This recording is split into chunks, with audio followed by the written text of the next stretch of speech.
365 성경 읽기 새한글 성경. 오늘 읽으실 성경은 역대하 8장부터 10장까지입니다. 역대하 8장. 솔로몬이 다른 많은 일을 하다. 20년 동안 솔로몬은 여호와의 집과 자신의 집을 지었다. 히람이 솔로몬에게 준 도시들을 솔로몬이 정비했다. 그러고는 이스라엘 사람들을 거기에 살게 했다. 솔로몬이 하맛 소바로 가서 그곳을 차지했다. 그는 단모를 광야에 건설하고 모든 창고 도시들을 하맛에 건설했다. 그는 위쪽 벳호론과 아래쪽 벳호론도 건설했다. 성벽과 문비장이 있는 요새의 도시들이었다. 솔로몬이 바알랏과 자신에게 딸린 모든 창고 도시들도 건설했다. 모든 전투술의 도시들과 기마병 도시들도 건설했다. 예루살렘과 레바논과 자신이 다스리는 온 땅에 건설하고 싶은 것을 솔로몬은 모두 건설했다. 남아있는 백성이 있었다. 이들은 히타이트 사람들, 아모리 사람들, 브리스 사람들, 히위 사람들, 여부수 사람들의 일부였다. 이들은 모두 이스라엘 출신이 아니었다. 그들의 뒤를 이어 그들의 자손이 그 땅에 남아있었다. 이스라엘 사람들이 다 없애지 못했던 사람들이다. 그 일부를 솔로몬이 강제 노동에 동원하여 오늘까지 이르렀다. 이스라엘 사람들 가운데서는 솔로몬이 아무도 자신의 일을 위한 노예들로 삼지 않았다. 그들은 군인들이고 장교들의 지휘관이며 전투술의 부대와 기마병의 지휘관들이기 때문이었다. 이들은 솔로몬 임금에게 딸려 감독할 자리에 있는 대장들로 250명이었다. 백성을 다스리는 사람들이었다. 파라오의 딸을 솔로몬이 다윗의 도시에서부터 그 여자를 위해 지은 집으로 올려보냈다. 이렇게 생각했던 것이다. 내 아내를 이스라엘 임금 다윗의 왕궁에서 살게 할 수는 없어. 여호와의 상자가 들어있는 곳은 거룩하니까. 그때 솔로몬이 다 태우는 제물을 여호와께 올려드렸다. 그가 현관 앞에 지어놓은 여호와의 제단에서였다. 솔로몬은 모세의 명령에 따라 날마다 할 일에 맞춰 다 태우는 제물을 바쳤다. 안식일과 초하룻 날과 해마다 3번 치르는 명절에 바치는 제물이었다. 누룩없는 명절과 칠주 명절과 초막 명절이 그 세 명절이었다.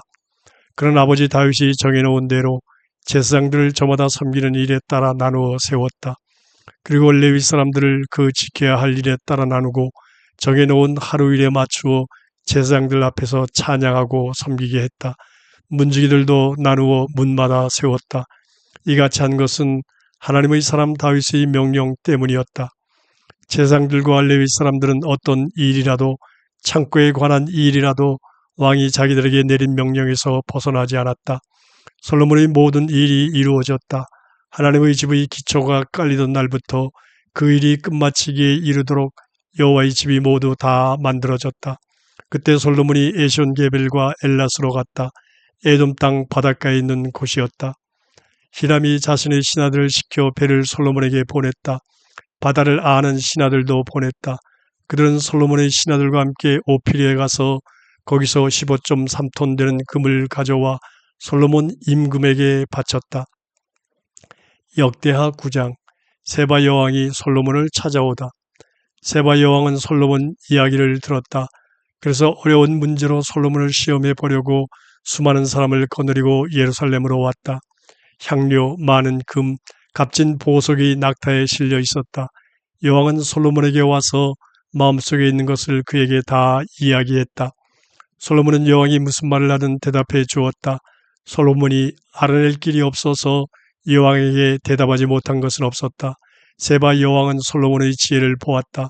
또한 그가 지은 왕궁을 보았다. 그의 식탁에 차려놓은 먹을거리, 그의 신하들이 앉은 모습, 그를 섬기는 사람들이 서 있는 모습, 그들이 입은 옷을 보았다. 그에게 술 따르는 사람들, 그들이 입은 옷, 그가 여호와의 집에 올라가는 모습도 보았다. 여왕은 이제 숨을 쉴 수 없을 정도였다. 여왕이 임금에게 말했다. 임금님이 하신 일과 임금님의 지혜를 두고 내가 내 나라 땅에서 들었던 말이 진짜였군요. 내가 와서 내 눈으로 볼 때까지는 그 말을 믿지 않았습니다. 그런데 보세요.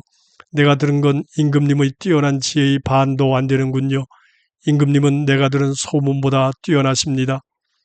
임금님의 사람들은 행복합니다. 여기 있는 임금님의 신하들은 행복합니다. 늘 임금님 앞에 서서 임금님의 지혜로운 말씀을 들을 수 있으니까요. 여호와 임금님의 하나님은 찬양받으실 만합니다. 하나님이 임금님을 좋아하셔서 임금님을 하나님의 임금 자리에 앉히셨습니다. 여호와 임금님의 하나님을 섬기는 임금님으로요. 임금님의 하나님이 이스라엘을 사랑하셔서 영원히 세우시려는 것입니다. 그래서 임금님을 그들 위에 임금으로 세워 정의와 공의를 베풀게 하신 것입니다.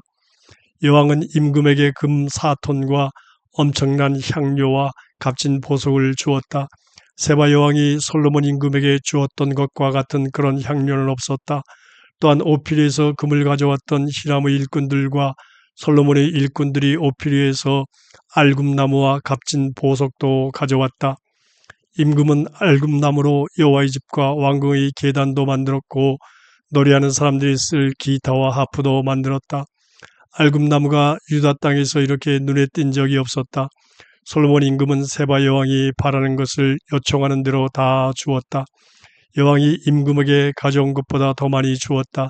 그러자 여왕은 신하들과 함께 자기 나라로 돌아갔다. 솔로몬이 재산을 많이 모으다. 솔로몬에게 한 해에 들어오는 금의 무게가 22.6톤이었다. 거기에다 상인들과 무역상들도 아라비아의 모든 임금과 나라 안의 지방 관리들도 솔로몬에게 금과 은을 가져왔다. 솔로몬 임금은 금을 두드려 큰 방패 200개를 만들었다. 큰 방패 하나에 두드린 금 7.2kg이 들어갔다. 또 금을 두드려 작은 방패 300개를 만들었다. 작은 방패 하나에 금 3.6kg이 들어갔다. 임금은 그것들을 레바논의 숲 궁전에다 두었다. 임금은 상어로 커다란 의자를 만들어서 순금으로 입혔다. 그 의자로 올라가는데 계단이 6개 있었다. 의자는 금으로 만든 발판이 붙어 있었다. 앉는 자리 이쪽과 저쪽에 팔걸이가 있었고 팔걸이 옆에는 사자 2마리가 서 있었다. 계단 6개의 이쪽 끝과 저쪽 끝에 사자 12마리가 서 있었다. 어떤 나라도 이렇게 만들지 못했다. 솔로몬 임금이 마시는 그릇은 모두 금이었고 레바논의 숲 궁전에 있는 그릇도 모두 순금이었다. 은은 없었다. 솔로몬 때에는 은을 별것 아니라 여겼다. 임금이 거느리는 배들이 히람의 일꾼들을 태우고 다르시스로 갔다. 3년에 한 번씩 다르시스 배들이 금, 은, 상아, 원숭이 공작을 실어오곤 했다.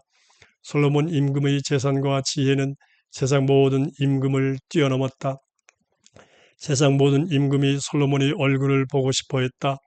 하나님이 그의 마음에 주신 지혜로운 말을 들으려는 것이었다. 그들은 저마다 선물을 가져왔다. 은그릇, 금그릇, 옷, 무기, 향료, 말, 노새를 해마다 바쳤다. 솔로몬에게는 말과 전투 수레를 두는 4,000개의 마구간과 12,000명의 기마병이 있었다. 이런 것들과 기마병들은 여러 전투 수레 도시에도 두고 예루살렘에 사는 임금 곁에도 두었다. 그는 모든 임금들을 다스렸다. 그들은 유프라테스 강에서부터 필리스티아 사람들의 땅과 이집트 언저리에까지 이르는 곳의 임금들이었다. 솔로몬 임금은 예루살렘에서는 은을 돌처럼 흔하게 두었다. 또 삼나무를 세펠라에 있는 무화과 나무처럼 많이 두었다. 말들은 이집트에서 솔로몬에게로 들여왔다. 다른 모든 나라에서도 들여왔다. 솔로몬이 죽다. 솔로몬에 관한 나머지 일은 처음부터 끝까지 나단 예언자의 글에 적혀 있지 않은가? 또한 실로 사람 아이야의 예언과 느바세 아들 여로보암에 관한 이또 예견자의 예견에 적혀 있지 않은가? 솔로몬은 예루살렘에서 온 이스라엘을 40년 동안 다스렸다. 솔로몬은 그의 조상들과 함께 누웠다.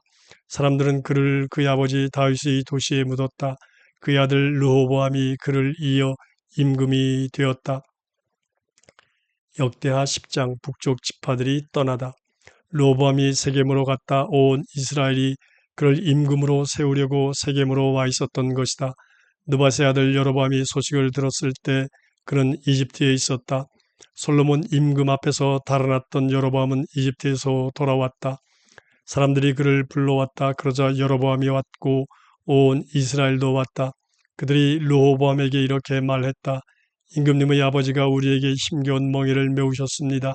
이제 임금님의 아버지가 지은 힘겨운 일과 그가 우리에게 메운 무거운 멍에를 덜어주십시오. 그러면 우리가 임금님을 섬기겠습니다. 그가 그들에게 말했다. 3일 있다가 나한테 다시 오세요. 그러자 백성이 떠나갔다. 르호보암 임금은 원로들에게 조언을 달라고 했다. 그들은 그의 아버지 솔로몬이 살아있을 때 그 앞에 서 있던 사람들이다. 이 백성에게 대답을 해야 하는데 그대들은 어떤 조언을 해 주시겠소? 그들이 그에게 말했다. 임금님이 이 백성에게 잘 해주시고 그들 마음에 들도록 좋은 말로 말씀하십시오. 그러면 그들은 늘 임금님의 종이 될 것입니다. 그러나 그는 원로들이 해준 조언을 버렸다. 그러고는 젊은이들에게 조언을 해달라고 했다. 그들은 자기와 함께 자랐고 지금 자기 앞에 서 있는 사람들이다. 그가 그들에게 말했다. 너희는 어떤 조언을 해주겠나? 우리가 이 백성에게 대답해 주어야 하거든. 그들이 나한테 이렇게 말하더군. 임금님의 아버지께서 우리한테 메어진 멍에를 가볍게 해 주십시오라고. 그와 함께 자란 젊은이들이 그에게 말했다. 백성에게 이렇게 대답하시죠. 임금님한테 임금님의 아버지가 우리 멍에를 무겁게 했지만 임금님은 우리 짐을 덜어주십시오 하고 말하는 백성한테요. 그 사람들한테 이렇게 말씀하시죠. 나의 새끼손가락이 나의 아버지 허리보다 더 굵소. 자, 나의 아버지가 여러분에게 무거운 멍에를 메우셨소. 나는 여러분의 멍에를 더 무겁게 할 것이요. 나의 아버지가 여러분을 채찍으로 가르치셨지만 나는 전갈로 할 것이요. 라고요. 여로보암과 온 백성이 3일째 되는 날 르호보암에게 왔다. 임금이 3일째 되는 날 나한테 오세요 하고 말한 대로였다. 임금은 그들에게 모질게 대답했다. 르호보암 임금은 원로들의 조언을 저버렸다. 그는 젊은이들이 했던 조언을 따라 말했다. 나는 여러분에게 무거운 멍에를 메울 것이요. 내가 그것을 더 무겁게 할 것이요. 나의 아버지가 여러분을 채찍으로 가르치셨지만 나는 전갈로 할 것이요. 임금은 백성의 말을 듣지 않았다. 일이 이렇게 돌아가게 하신 분은 하나님이셨다. 실로 사람 아이야를 통해 여호와께서 느바스의 아들 여로보암에게 하신 자신의 말씀을 이루시려는 것이었다. 온 이스라엘은 임금이 자신들의 말을 듣지 않자 임금에게 대답하여 말했다. 우리가 다윗한테서 나누어 가질 몫이 무엇인가? 이새의 아들한테서는 나누어 받을 몫이 없지. 각자 천막으로 돌아가라. 이스라엘, 이제 당신 집이나 보살피시죠. 다윗. 그러면서 온 이스라엘은 자기 천막으로 떠나갔다. 유다의 여러 도시에 살고 있는 이스라엘 사람들은 르호보암이 다스렸다. 르호보암 임금은 이를 감독하는 하도람을 보냈다. 그러자 이스라엘 사람들이 그에게 돌을 던져 죽였다. 르호보암 임금은 정신을 가다듬고 전투술에 올라 예루살렘으로 달아났다. 이스라엘은 다윗 집안과 관계를 끊고 오늘까지 그렇게 있다.